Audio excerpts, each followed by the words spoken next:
Okay, this video is for all you Gen X fellas out there. You know, in our minds, I think most of us still think we're 25 years old. I know that I do.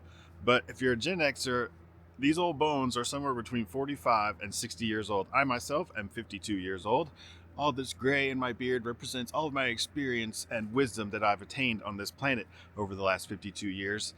But, you know, as Gen X men, we were brought up to walk it off, rub some dirt on it, you know, not complain. We are sort of the forgotten age, and you know, as we get older, I find that life keeps teaching us lessons whether we ask for them or not. And in this video, I'm going to talk about 7 hard truths that men over 50 need to learn because these things are coming whether you're ready or not.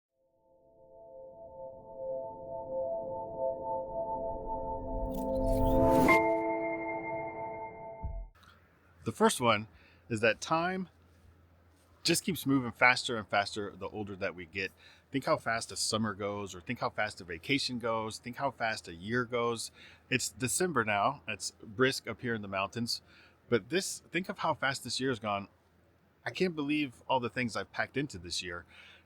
I went on a 10-day sailing voyage around the British Virgin Islands. I did a tuna fishing trip with some buddies of mine in Alabama.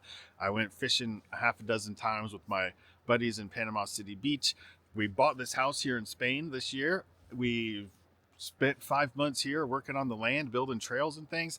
I packed a lot into this year, but the time still just goes faster and faster. And the older that we get, we tend to find that we didn't have enough time for the kids, for the family, for the work, for whatever it was that we always wished that we would have done. And so, as time continues to compress as we get older, you've got to do a really good job at prioritizing the things you want to get done.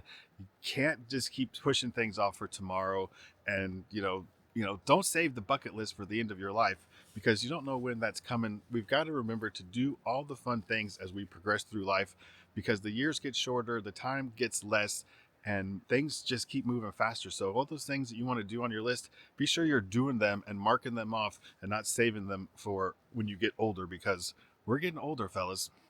Number 2 is your health is your true wealth. And as men, I think we don't appreciate being healthy and not having aches and pains until we aren't healthy and we have aches and pains.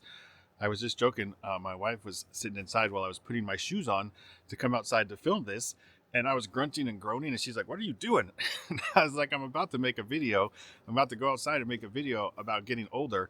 And I was like, "I should have recorded all the grunts and groans I made just bending over to put my shoes on to come outside to make this video." So, prioritizing our health, the younger you are watching this video, the better you should be able to prioritize your health and being fit and being active, especially for most men who are still working up into their 50s and after, even into your 60s, and you're working. If you're sitting at a desk and you're being sentinel, you're not getting around and moving enough. What is the word? It doesn't matter. If you sit at a desk, you're not moving enough.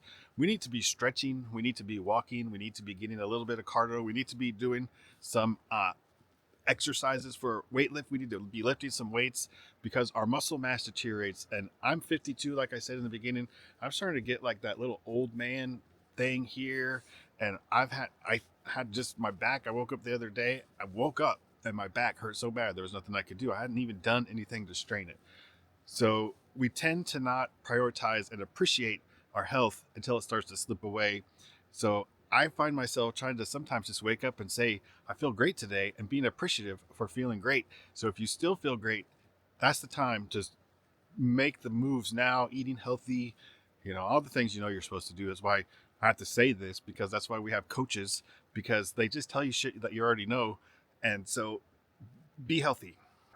Number 3 is you can't always fix what's broken. As men, we're taught that we need to fix the car, fix the lawnmower, fix the relationship, fix everything. We're the fixers. We can't listen to our wives tell us a problem without telling them how to fix it. We are the fixers. But you can't fix everything. You can't fix the previous relationship that's already broken and unmendable, the divorce, the bad job that you had, the bad investments that you had. Some things you just can't fix, and we have to learn to move on from those things that are unfixable. Like, we have to get, like, the older we get, we have this as men, especially of these Gen X men, we have been taught to be resilient and be independent and work on our own and be a latchkey kid and not be, or don't have to have our mom make us a snack when we got home from school. We can make our own snacks. And so we've been taught to be very independent and be alone and fix everything on our own. And as we get older, we've got to learn that some things just can't be fixed. And we have a little bit of money now. We could pay someone to fix the car. We could pay somebody to fix the lawnmower, and we can focus on prioritizing the relationships that we have, being better friends to our friends and spouses to our spouses and all those things. So just learn that you just can't fix everything, and it's okay to let some of those things go. One more thing I want to add into this one before I move on to the next one is also it's okay to let go of things. Like not fixing things, leaving some things just broken is also the same as walking away. Sometimes it's okay to quit. We've been taught that never to quit, like quitters never win. But sometimes walking away from a bad situation, from a bad relationship, from a bad friendship, from a bad lawnmower that we've tried to fix 800 times, it's okay to just walk away from that and get a new friend and get a new lawnmower and just leave some of that stuff behind us.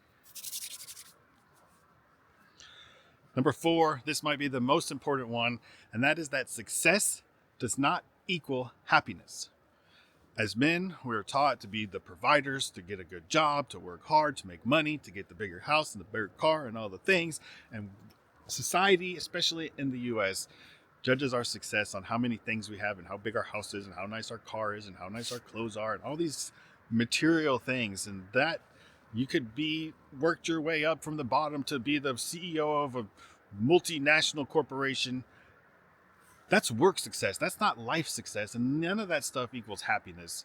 And the older that we get, I think we start to learn that prioritizing the stuff and the accolades at work or the title or the letters behind our name, none of that shit really matters. What matters is our happiness levels. And on this channel, I talk a lot about early retirement, and the biggest thing is to figure out when you have enough.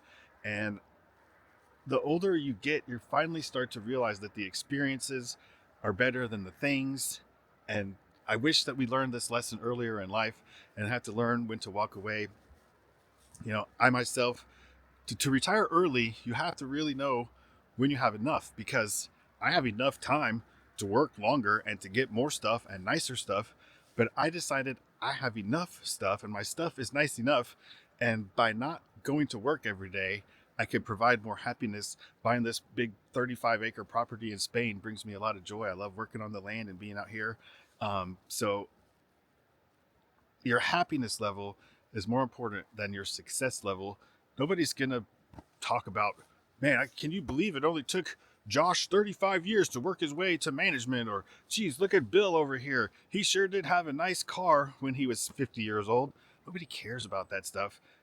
What matters is our own level of happiness, and you really need to learn to focus on that.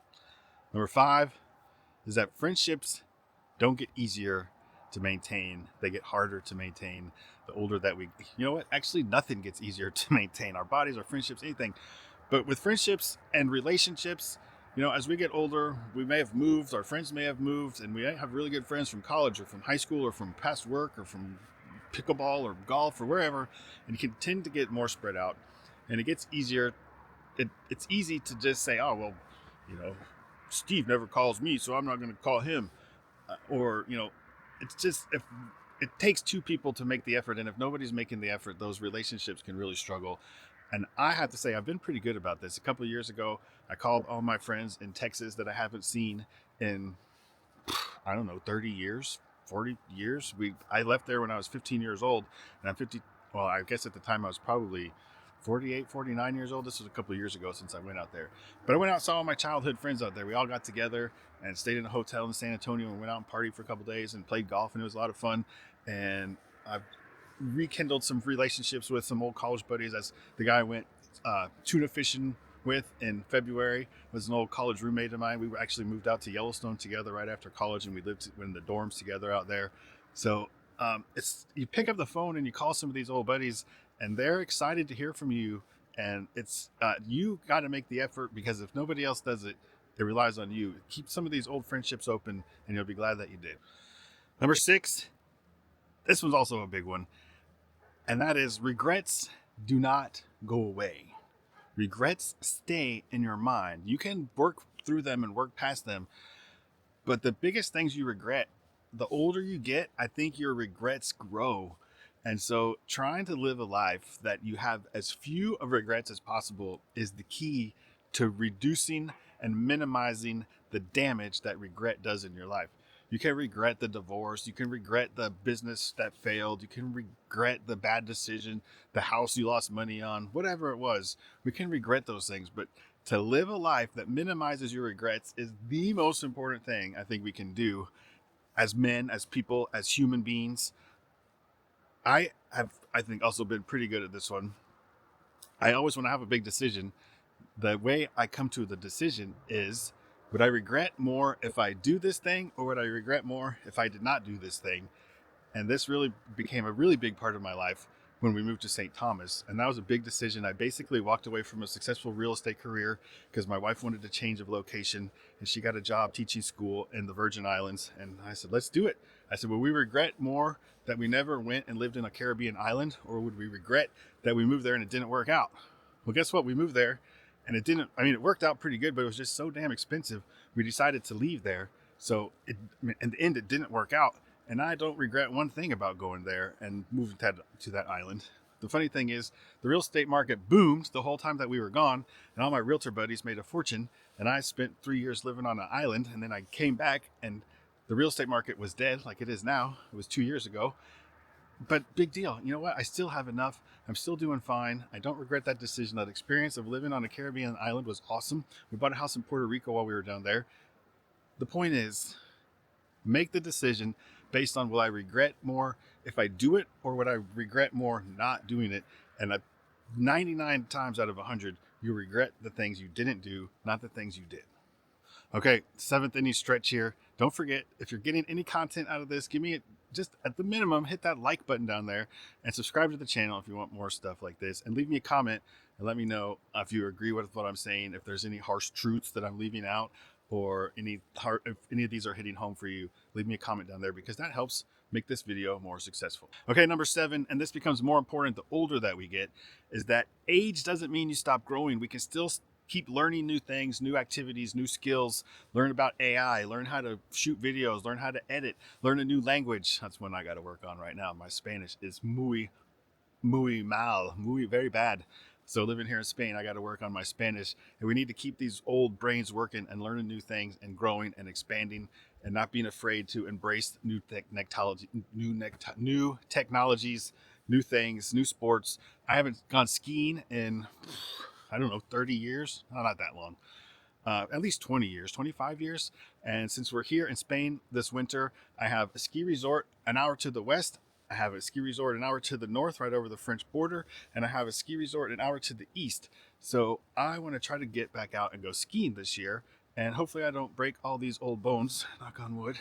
But that's an old hobby that I want to revive. So we have to keep growing, we have to keep experiencing, we have to keep doing new things. And the older we get, the more important I think that's going to be. And a bonus tip for you, this wasn't on my list, but I just thought of it as I'm about to close out this video. Don't forget to practice gratitude and be grateful for things. I'm grateful for all of you people who do watch my videos and are subscribers, all 17,000 of you. And I'm thankful for you guys. I'm thankful that I get to do these videos. It's a lot of fun. I'm thankful for this land here in Spain. And I was thankful for this great year as we're getting ready to wrap up this year. Remember to be grateful for things, for family, for friends, as we go into the holiday season. And again, give me that like, subscribe to the channel. And if you like this video, go watch this video next, because the YouTube algorithm thinks you'll really love it. And so it must be great.